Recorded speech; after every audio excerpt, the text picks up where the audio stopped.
नमस्कार मैत्रिणींनो, आजी नातू या यूट्यूब चॅनलवर आपल्या सर्वांचे स्वागत आहे. आज मी तुम्हाला पक्ष्यांना दाना पाणी खायला दिल्याने कोणते फायदे होतात ते या व्हिडिओत सांगणार आहे. व्हिडिओ शेवटपर्यंत ऐका आणि व्हिडिओ जर आवडला तर व्हिडिओला लाईक करा, शेअर करा. ज्यांनी सबस्क्राईब केलं नाही त्यांनी माझ्या चॅनलला सबस्क्राईब करा.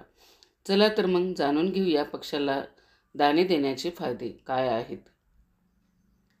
पक्ष्यांना खायला घालणे हे केवळ पुण्यच नाही तर ज्योतिषशास्त्रात त्याचे खूप महत्त्व आहे. घरात सुख समृद्धी नांदावी यासाठी सर्व प्रयत्न करत असतात आणि आपल्याकडूनच पुण्य घडावे म्हणून चांगले कामही करतात. शास्त्रानुसार पक्ष्यांना दाना पाणी देणे शुभ मानले गेले आहे आणि अनेक लोक असे करतात. अनेक लोक घरच्या गच्चीवर किंवा बाल्कनीमध्ये चिमण्यांसाठी दाणे टाकून ठेवतात.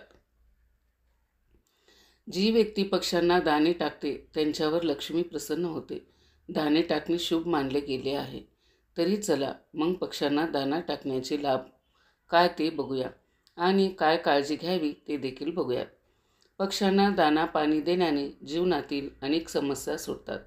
एकीकडे प्रभूची भक्ती प्राप्त होते तर दुसरीकडे आरोग्य चांगलं राहतं आणि पुण्यप्राप्ती होते. जर आपल्या अस्वस्थता जाणवत असेल किंवा आपली कामे वेळेवर पूर्ण होत नसतील, कुटुंबात क्लेश असेल, आरोग्याची काळजी वाटत असेल तर निश्चित पक्ष्यांना दाणे खाऊ घातल्याने जीवनातील सर्व कष्ट नाहीसे होतात. जनावरांनाही आहार देण्याचे फायदे काय आहेत. मुंग्या, चिमण्या, तालुडी, कबूतर, पोपट, कावळा आणि इतर पक्ष्यासह गाय, कुत्रा यांना नियमाने दाना पाणी दिल्याने मानसिक शांती लाभते. गहू खाऊ दिल्याने सूर्याशी निगडीत पीडा दूर होते. तांदूळ दिल्याने मानसिक त्रास दूर होऊन शांती लाभते.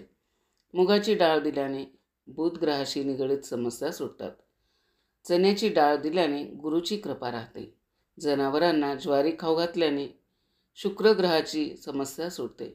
व्यवसाय करणाऱ्यांना दररोज पक्ष्यांना दाना टाकणे फायद्याचं ठरतं. याने आर्थिक लाभ मिळण्यास मदत होते. कुंडलीत राहू केतूची महादशा असल्यास पक्ष्यांना बाजरी खाऊ घालावी. कुत्र्यांना पोळी खाऊ घातल्याने शत्रू भय दूर होतं. खारुताईला बाजरी, बिस्किट, पोळी खाऊ घातल्याने जीवनात येणाऱ्या प्रत्येक संकटापासून मुक्ती मिळते. मासोळ्यांना कणकीच्या गोळ्या तयार करून खाऊ घातल्याने जुनी संपत्ती पुन्हा प्राप्त होण्याचे योग बनतात. मुंग्यांना साखर, पंजिरी किंवा बेसनाचे लाडू खाऊ घातल्याने आरोग्य लाभ होतो. कर्जापासून मुक्ती मिळते आणि मानसिक शांती प्राप्त होते. ज्योतिषशास्त्रात पक्ष्यांना दिले जाणारे अन्न ग्रहाशी संबंधित आहे. अशा स्थितीत पक्ष्यांना भोजन दिल्याने ग्रह शांत होतात आणि ग्रहदोष दूर होतात. वेद आणि पुराणात असे म्हटले आहे की पक्ष्यांना आहार दिल्याने मानसिक शक्ती मिळते, राहूचा अशुभ प्रभाव कमी होतो आणि शुभ परिणाम दिसू लागतात. पक्ष्यांना आहार दिल्याने कुंडलीत सूर्य आणि बुध ग्रहाची स्थिती सुधारते आणि उच्च स्थानावर असल्यामुळे दोन्ही ग्रहामुळे अनेक शुभ संकेत मिळतात. पक्ष्यांना आहार दिल्याने शारीरिक रोग बरे होतात, व्यक्तिमत्वातील दोष नष्ट होतात आणि शरीर बलवान होते आणि अनेक प्रकारच्या समस्यावर उपाय मिळू लागतात. ज्योतिषशास्त्रानुसार पक्ष्यांना खायला दिल्याने शिक्षणात प्रगती होते, एकाग्रता वाढते आणि मुलाचे संरक्षण होते. घरात सुख समृद्धी येते. पक्ष्यांना चारा दिल्याने घरातील सर्व संकटे दूर होतात. कुटुंबातील सदस्यांमधील तणाव दूर होतो आणि कौटुंबिक शांती मिळते. ज्योतिषशास्त्रात असे म्हटले आहे की पक्ष्यांना खायला दिल्याने शुक्र मजबूत होतो, ज्यामुळे नोकरी किंवा व्यवसायात लाभाचे मार्ग खुले होतात. पक्ष्यांना चारा दिल्याने नोकरीत बढती मिळते आणि व्यवसायही सुरळीत होतो. आर्थिक लाभ व कर्जमुक्ती होते. पक्ष्यांना भोजन दिल्याने देवी लक्ष्मी घरात वास करते. घराच्या छतावर पक्ष्यांना खायला दिल्याने घरातील वास्तुदोष दूर होतात.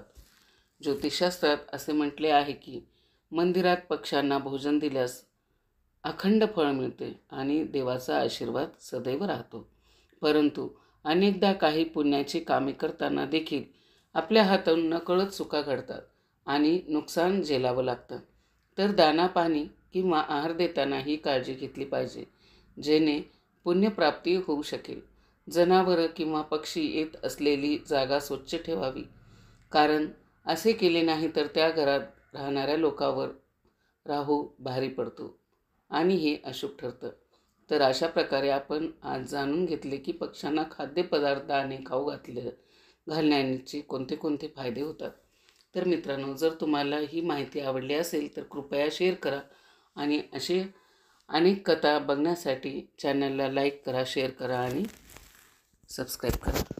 शेवटपर्यंत माझा व्हिडिओ ऐकला त्याबद्दल आपल्या सर्वांचे मनापासून आभार.